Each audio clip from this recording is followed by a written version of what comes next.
আসসালামু আলাইকুম। আজকে আপনাদের দেখাবো ডিম আর চালের গুঁড়ি দিয়ে জালিবাজি রেসিপি। জালিগুলোকে প্রথমে আমি লবণ, হলুদের গুঁড়া, মরিচের গুঁড়া, ধনিয়ার গুঁড়া, জিরার গুঁড়া, তারপরে ডিম দিয়ে আমি ভালো করে এগুলো মেখে নেব জালিগুলো মশলার সাথে।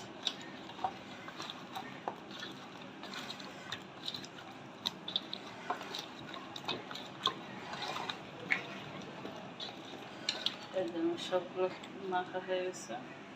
আমি এগুলো সেঁকে এই যে চাউলের গুঁড়ার ভিতরে ওই যে ডিমের পানিটুকু দিয়ে দিব, মশলাটা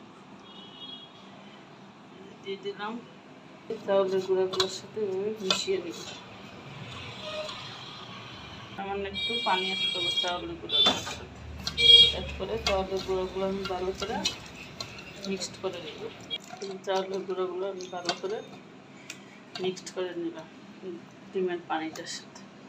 এখন জালিগুলো এইভাবে মাখবো।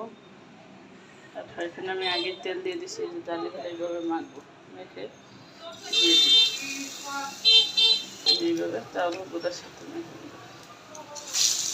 দিয়ে দিলাম। জালি আমি এইভাবে মাখবো।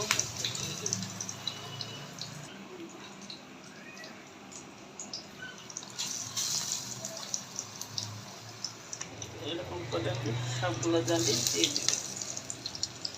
এখন ঢাকনা দিয়ে রেখে দিব। আর চুলা রাসটা ঢাকনা খুলে সবগুলো দিয়ে দিব।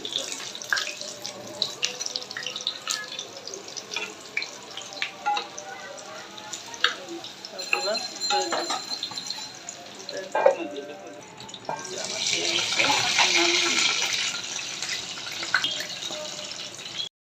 কেমন দেখতে পাচ্ছ জালি শেষ হবে।